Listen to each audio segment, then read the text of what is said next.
Yet another video about Wicked. Yeah, as if I'm gonna be leaving like such a treasure trove of feminist things to unpack on my channel?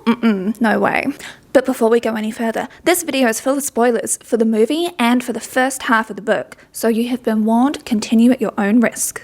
I was introduced to Wicked because of the book, because it's Lena Norm's favourite, and I am positive she is going to make a few amazing videos about this. Please, Lena, if you ever watch one of my videos, I beg of you, make your big Wicked video based on the book. The book is dark and twisted. It's incredibly political. It's about colonialism and the rise of fascism, and the one person who is going to rise up against it and build a whole load of supporters about that, and that person's name is Elphaba, the main character.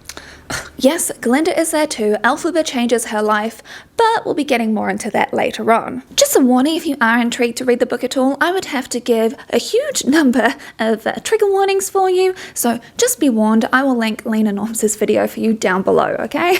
The Wicked movie is like when the two sides of Pinterest meet, and I'm quite specifically on about early 2010s Pinterest. There were quite a few memes going around about this because I know that I fell into both categories, but you were meant to be one type of girl, right? There's also a bit of a love triangle in this movie, but I don't really care about it. The only thing I will say is, Anthony, you need to stop running into women in the woods. This is getting a bit of a habit of yours. A little bit creepy. Now, do I understand the casting of a white man because I fell in love with him along with everybody else with Canthon's storyline?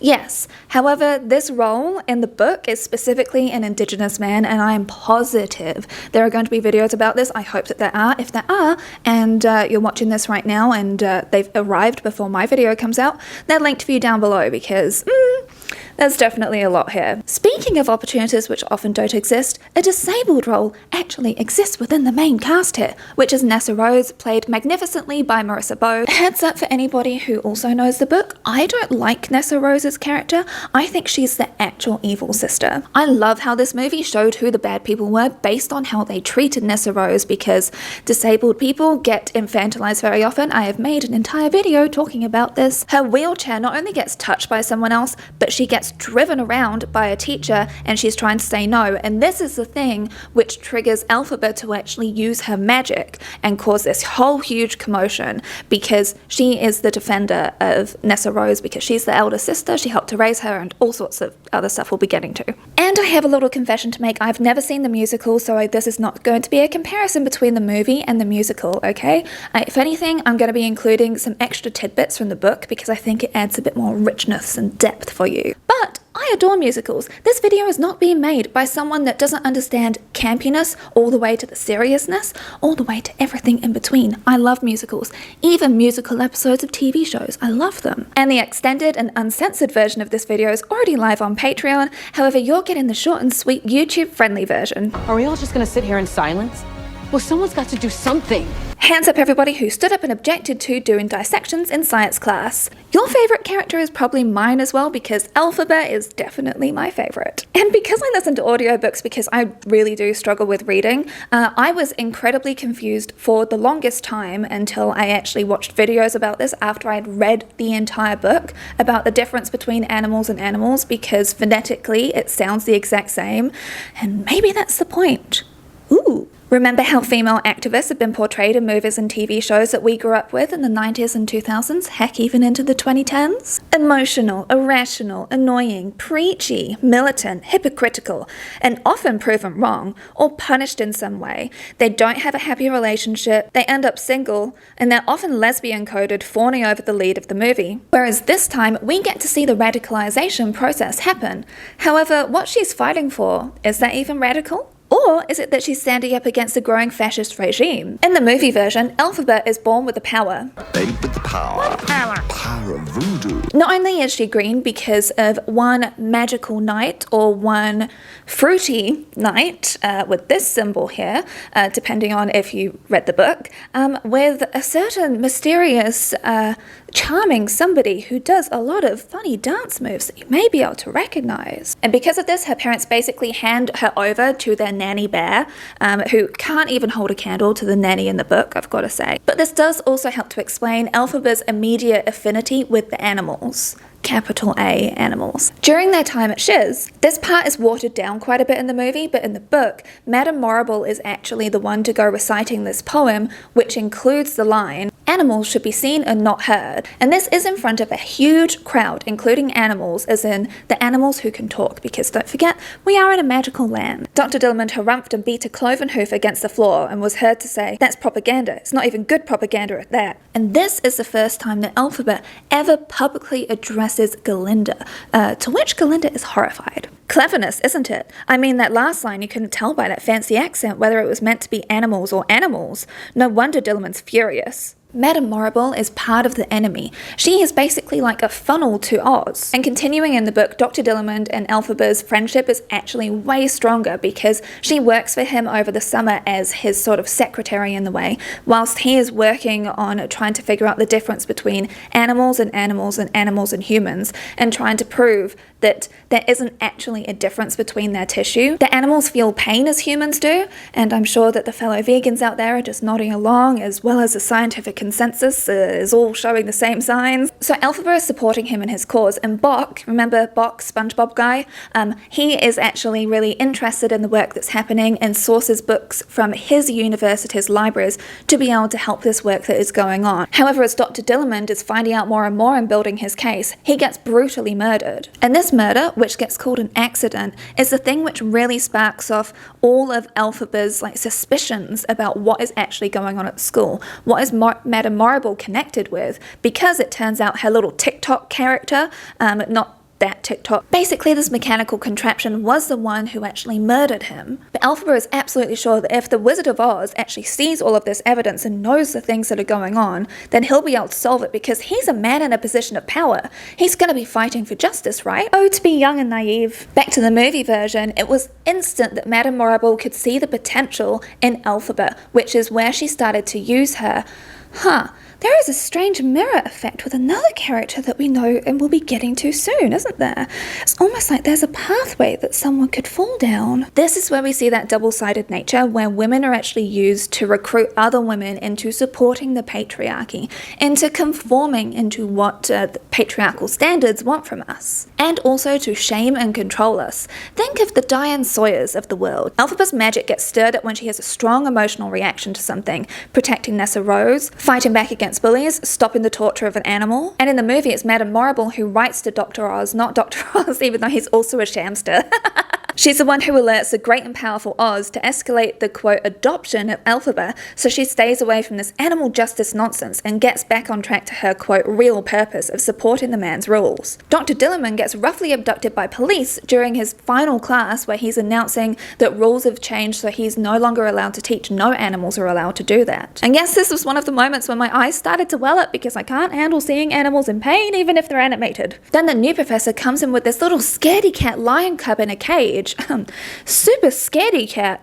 Hint. But why is this lion cub so scared? Because the professor has been beating him to prove that he can't talk. This is where you get a big difference between the book and the movie, because in the book, Elphaba speaks up very quickly, but everybody in the classroom gets horrified when the professor decides to prove that animals don't feel pain by getting out a hammer. I told you the book was darker, didn't I? And the entire class goes into uproar, and during this, the lion cub escapes and tries to get out through the door, but the door is locked. So two girls bundle him up and run him outside. Students are immediately on her side and are working together to stop this cruelty from happening. Whereas in the movie, she accidentally casts a sleeping spell on everybody using the poppies that she brought for Dr. Dillamond, and only her and Fiyero aren't affected by this sleepiness. So he's the one that rescues the lion cub with her, and this is where they have the nice little moment in the forest. This is where they connect and it's cute, and he admires her for her tenacity, for her courage of conviction, and for her strong principles. He genuinely admires her as the person that she is, and she inspires him.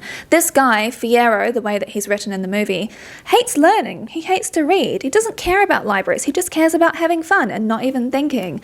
It works out so much better when you're not thinking, and that could be linked into a bit of fascism, with trying to take away education. Anyway, sorry, I'm just seeing some real life parallels. But Elphaba knows that she's not the love interest girl. She's just not that girl, so she starts to sing Eponine's song, the song I'm Not That Girl, which is speaking to this exact issue that she doesn't fit into what society has shown wins. The put together, polite, polished white girl. That's the one who gets the guy, who gets the glory. She's always going to be left out on the outside. Sorry, I can't help it. I love musicals and Les Mis is my favourite musical. In the book, it's the friendship group that are all invested in what happened at Dr. Dillerman's murder and who are concerned about what's going to be happening to the animals and the changes that are happening around the laws around Oz. Whereas in the movie, it's because of Elphaba's new proximity to power, Galinda, and also because of the invitation to go and see Oz, that her peers start to appreciate and celebrate her. So it sets up quite a different resistance towards the growth of fascism. Like in one scenario, you've got a group of friends that are aware of what's going on, and in this scenario in the movie, it's one individual who's aware of it and one individual who's trying to fight against it. But also things could change in part 2, who knows. But most importantly, the movie shows and celebrates why someone takes a stand against something, why someone is going to be radicalized, quotes here, because I don't think it's all that radical to fight for what she's fighting for, but anyway. And it shows the way that evil things can only continue because they're aided by people in various places who hold positions of power, and how things slowly get stripped away in a way that people don't notice, especially with enough distractions and narratives around an enemy. To the audience, Elphaba is seen as a just and moral character, immediately having her illusion shattered when she casts a spell from the Grimoire and causes Chistery, Oz's servant chimp who doesn't talk, to grow wings, which causes Claire excruciating pain. She wants to reverse it but learns she can't, and is absolutely horrified and swears off being associated with Oz or Morrible, who want to use these monkeys with wings as spies. She storms out, and it turns out her magic made all of his monkeys painfully grow wings, and Morrible casts a spell on them to make him chase her, leading Glinda and Elphaba to run up to Oz's balloon tower to try and escape with the Grimoire. And then we'll get back to this in a future section. This movie brought me so much joy because we finally have a positive portrayal of a, quote, radical activist who is a woman, and that rarely actually happens unless they are going up against like some big company like Erin Brockovich. This is aimed towards kind of younger people because they're meant to be in university. You know, this is like universally watchable, basically. I think so. Anyway, I think so. Her actions are justified. They're not to be belittled or looked down on, which for me personally would have been great seeing growing up because I just remember all of these sorts of characters being portrayed as terrible people. Sure, we had Andre and Free Willy, but that was about one tiny little thing. What Elphaba is about doing is full systemic change. She's on about a revolution here. She's our heroine and someone people are encouraged to relate to and admire. It's almost as if she's defying gravity. Yeah, sorry, I had to. These things are sent to try us. The Girlboss. Whilst I don't like the character of Glinda in the book, I also do understand her, and that's kind of what makes her such a magical person. And Ariana in the movie, I have to say, is kind of like Ken in the Barbie movie, upstaging all the time. It is really hard to keep your eyes off her because she's genuinely being the full theatre kid herself, and it was always Ariana that made everybody laugh. Like, I had such a good time watching her. If you hate campiness, you are going to hate this movie, but I love camp. So I was like, crank it up to 11, baby. I'm here for it. Tell me if you agree with me, but from the book and the movie, I definitely get Courtney vibes, as in this Courtney. Who's the girl in the pink capri? It's Courtney, it's Courtney. And also Emma vibes, Cher Horowitz specifically. Kind of like this person that lives in their ignorant little bubble and they don't quite realize what harm they're doing around them. They think that they're acting in other people's good interests. However, they're kind of screwing things up all the time and doing things for sort of selfish purposes quite often. That's the character of Glinda, at least to me. Or, sorry, Linda. And nobody can tell me that this move isn't this universe's bend and snap. It hurts my head to do it, but I respect it. So let's refer back to the book for a bit of the character development that you sort of miss out in the movie. Galinda is the first girl from Pertha Hills to ever go to university, and she's not really from a well-off family. She's not from a very well-to-do family. It's only on one person on one side where she has some sort of elevation. So she's made it sort of her life purpose to understand what it takes to climb that most important ladder, especially especially as a woman, so she has honed her skills incredibly well. This girl is a charmer. She knows how to present herself, how everybody's going to perceive her, and she knows how to control all sorts of situations. It's like she's gone to finishing school, but not only that, she teaches finishing school, and it's like she's lived on a diet of cosmopolitan magazines and has just become this idealized person. This is why I say I can understand her, because my insecure self absolutely used to try and fall into this too. But Galinda would never do any of the naughty stuff that exists in Cosmopolitan magazine. Oh no, she's far too proper for that. But Galinda doesn't really have any huge ambitions in life, you know, for herself, career-wise, intellectually. She thinks that her purpose, because she looks good, is to be able to marry up. Marry someone grand.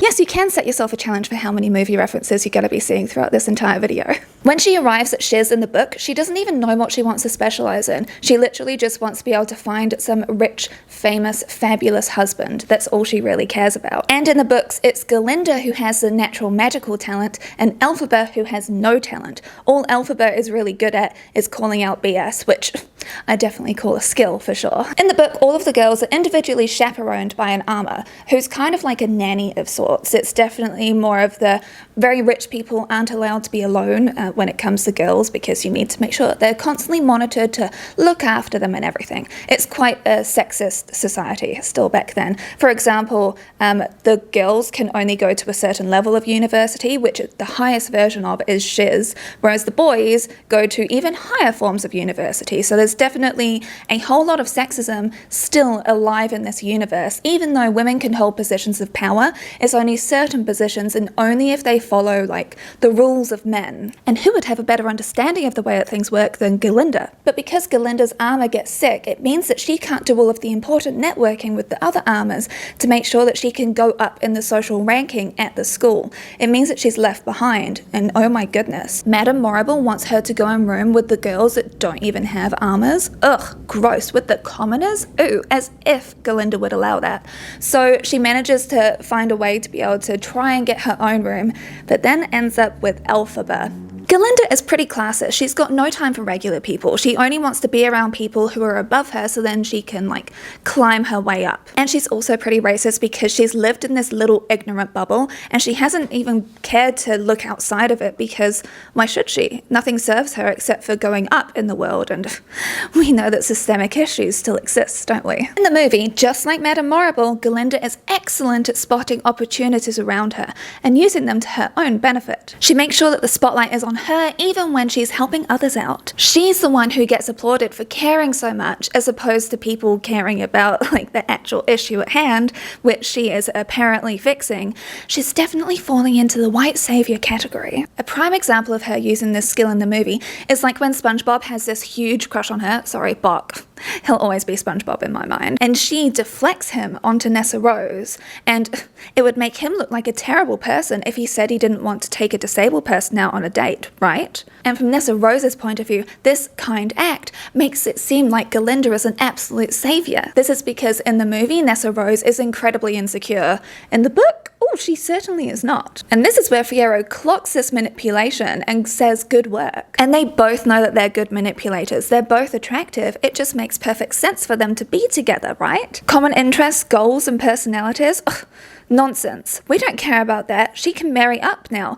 Fiyero is a prince in this world, and a very charming, loved prince. She immediately knew that he was being watched and wanted by absolutely everybody when he arrived at Shiz, and she made sure that he would pay attention to her and be pursuing her, because of course Galinda knows that the best way to go up in the world is to get the man that everybody wants when you're living in a sexist society. I told you, marry up, marry someone grand. Oh, she would absolutely have been a contestant on Millionaire Matchmaker. Anybody else remember that show? I used to love it. Okay, thank you so much. Nice boobs, yeah. Okay, I wouldn't go that far and be that creepy. But Fiyero and Galinda got together on no foundation. Of course that building is going to crumble. Going back to the book though, after the brutal murder of Dr. Dillamond, she is forever changed. Her illusions about life do start to really get shattered. And she does genuinely change her name to Glinda from a place of caring about him and in recognition of him. It's not done in the way it's done in the movie. It's like all of these seeds have been planted in her head, and she starts to get concerned about the ways of the world. She really wants to pursue sorcery, and she doesn't trust Madame Morrible anymore. And it's because of her change, as she comes into herself more and she wants to learn and grow,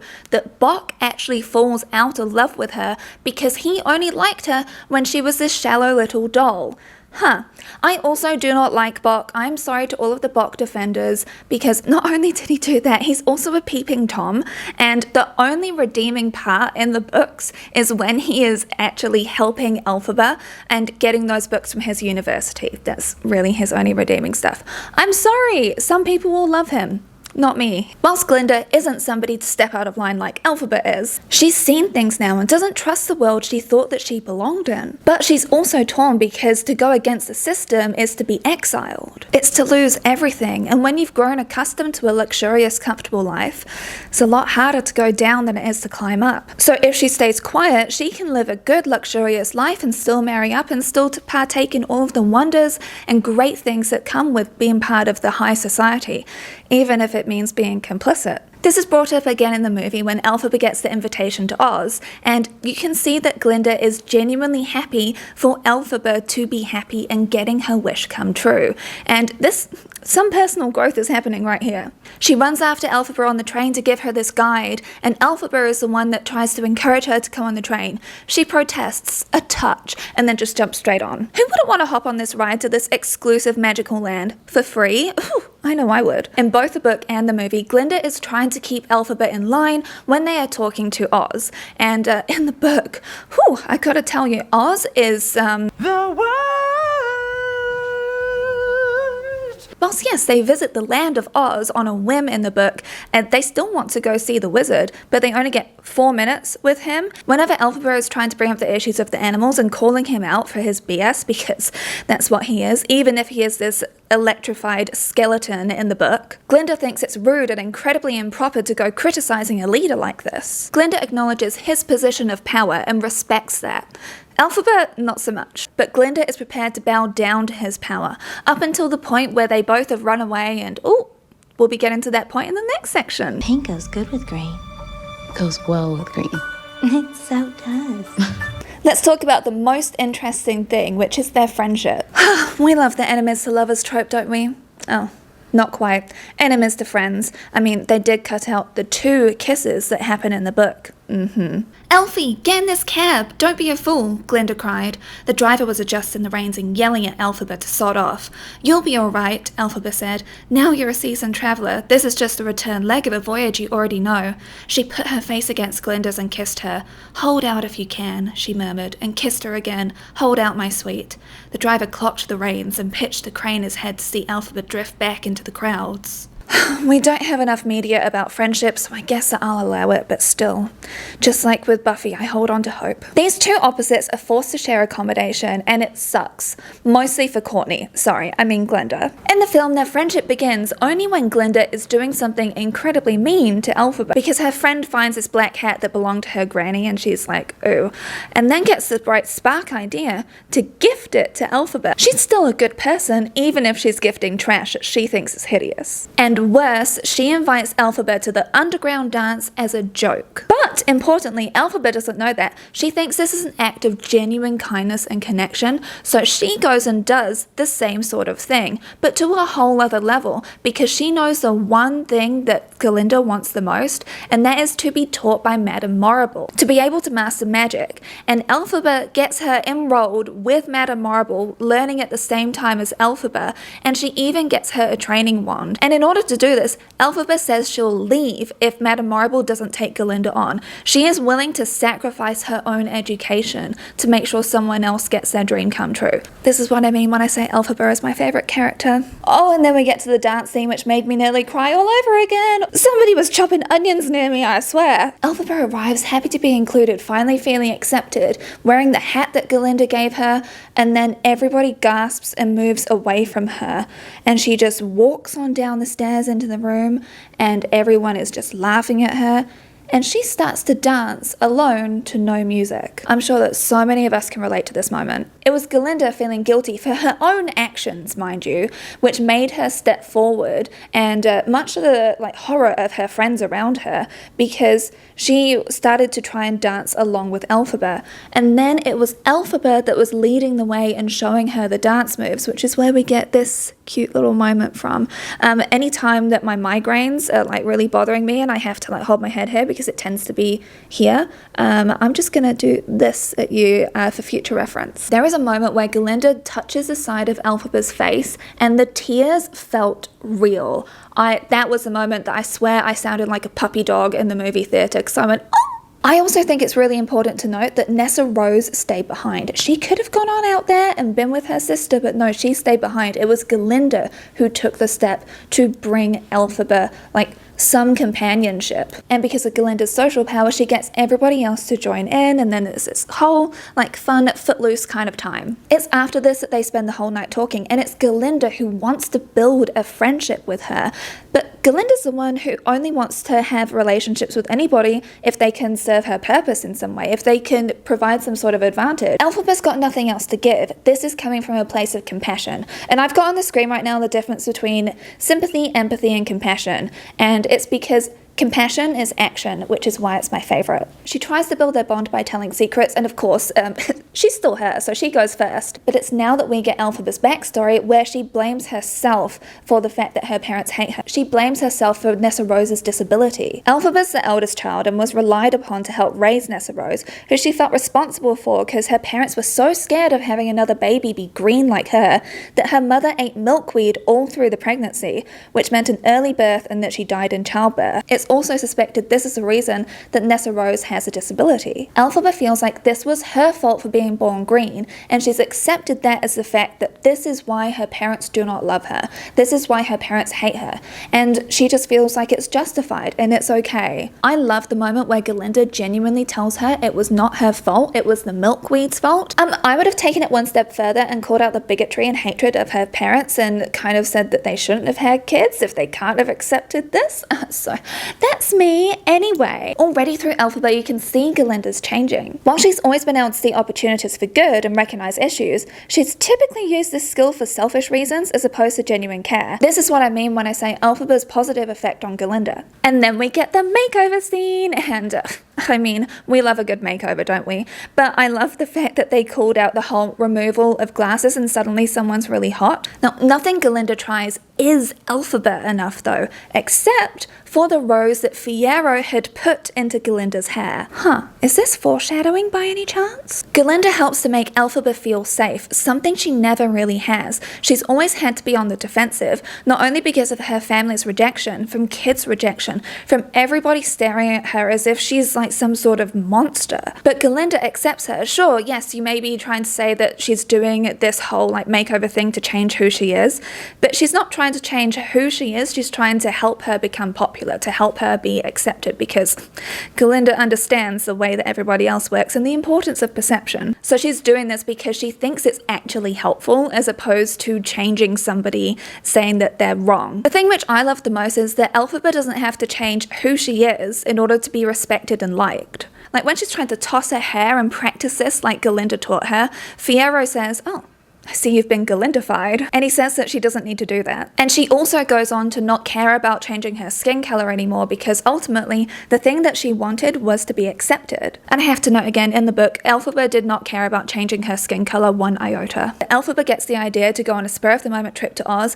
and brings Galinda along with her. Book version shows Elphaba having all of her illusions about the wizard and the potential change that he'll be able to do, thinking that he's this logical man that wants to do things that are just and right and make sure that everyone is going to be okay, because he says that he doesn't care about what's happening to the animals. He doesn't care about the issues that are happening at Oz because, well, he's responsible for it. Elphaba tells Galinda she's not returning to Shiz, and she begs Galinda to come with her because they'll both be able to do so much more together. But Galinda refuses, not understanding why Elphaba can't just come back to Shiz. But nope, Elphaba has to go underground because she knows that Madame Morrible is in on it. She knows that there is a big issue happening here here, and she has to be part of the solution. She has to fight against it, be part of the resistance. Like I said in the book, it's about the rise of fascism, and they've been seeing all of these signs with food shortages, with all sorts of stuff actually happening in quadling country and all over the place. Again, I do recommend the book, but also lots of trigger warnings for the book. But ultimately in the book, Glinda makes the decision to stay at Shiz and to follow the path that she should follow. She's sticking to the plan that she's going to marry well and be admired. That is Glinda's determination. And if she went following Elphaba, all of that wonderful glitz and glamour and security and being admired, none of that would happen anymore. She would be exiled. Thereby, ultimately, Glinda is on the path for becoming a pawn for the Wizard of Oz. She's effectively enabling the rise of fascism. And now you see why I don't really like Glinda in the book. In the movie, though, they've changed things up quite a bit, which I really do like, because I love redemption for characters. I love seeing characters grow. After the big confrontation with Oz, Madame Morrible comes in and says that Glinda has to bring Elphaba back. Once Glinda and Elphaba have been able to escape up to the top of the tower, with Glinda still constantly begging her, please stay, please don't go, they sing Wicked's most iconic song, and a reprise of I Hope You're Happy, but it's sung with care from them both. And it's this from Elphaba which convinces Glinda that she's going to go with her. However, Glinda gets caught by the guards and held back. And remember, in this version, Glinda has no magical skills like what she has in the book, and Elphaba's only been able to cast one spell from the Grimoire, you know, to make something fly. And in this case, when she casts this spell, it enchants a broom. Fulfilling witch prophecy? She doesn't know the magic to be able to save Glinda to bring her with her, and she has to fly away. And I have to say, her flying away in that cloak, ooh, cinematic beautifulness. Morrible arrives and takes Glinda in, but you can see on Glinda's face that she's made up her mind to be on Elphaba's side, so she's going to work from within the system to help Elphaba's fight. And this is why I much prefer this version, because even though she didn't have the bravery, she didn't have the same level of gumption as what Elphaba had to be directly part of the resistance, she's going to be part of the resistance from inside. So then she knows all of the things that are going on and she's able to help there. Now, of course we can say she didn't go far enough or whatever, but I think for the character of Glinda, I don't think that she would ever really go away with Elphaba. When you're thinking about her as a full person from her whole history and everything, I don't think that Glinda wants to really let go that much. Book version of Glinda makes me think of those women who grow up to be the same women that say, women for Trump, you know, like upholding their oppressor, and that's why I really didn't like her in the book, because, like I said, Elphaba did change her for the better. However, Glinda still wanted to really hold on to this illusion of security and comfort, and thinking that the system actually will work out fine in the end. Don't be so silly, stop overthinking things, it's going to be fine. Glinda's character in the book reminds me of people that I've worked with who are women in positions of power who just accept the fact that like sexism is just rife and sexual harassment, that's just going to happen. If you can't handle it, you just need to get out of the kitchen. Clearly you're not cut out for this life. You have to be a man to be able to excel in this world. And that means playing like a man, living by his rules. Meanwhile, I think that you know, do not work well with people like that. I have definitely ruffled many a feather in my time at workplaces. So yeah, in the movie version, it was great to see Glinda not explicitly go down that path. Heck, she may still disappoint us, as 2024 keeps on teaching us. Be prepared to be disappointed, sweetheart, so who knows. But I still enjoyed it. I'm going to hold on to my obnoxious levels of hope that I'm sure people get a bit sick of me for, but I need to have a few delusions. Not delusions of grandeur, just delusions that things can maybe get better. The best way to bring folks together is to give them a real good enemy. I've got to say, I thoroughly enjoyed this movie, even though I do like the more depths of the book. I mean, you're not going to be able to get all of that into a 2.5 hour movie or however long it was. It didn't feel too long. It felt so good. And I was so happy seeing all of these women get dressed up in their pink and their green. Someone wore green face paint and stuff. It was like amazing seeing people have something to look forward to, a friendship movie to look forward to. And yeah, I know that people say that the marketing has been going on for the longest time and everything, but the horrors of the world have been continuing for the longest time and don't seem to be getting any better. In fact, they seem to be continually getting worse. So personally for me, I like having little things like this to be able to look forward to. I think those little moments of camaraderie and escapism are super important, so I really enjoyed it personally. And also because the main character is so full of this gumption, I think that that is also really important, especially in the times we are living in now. Have you read the book, or have I perhaps scared you off with what I've revealed to you about what the book contains? Were you a fan of the stage musical before this came out, and if so, how do you find the movie measures up? Because you've obviously watched the movie, did you enjoy it? Did you think that the sets were super spectacular like me? Because I thought the sets were incredible, and some of the costumes, ooh, the craftsmanship in them, oh, it makes me want to sew again, but then I also remember how frustrated I get with sewing, I don't know, maybe I'll just keep on watching people that are much better at it than me. I'm super excited for part 2 because I would love to do an entire video on propaganda, because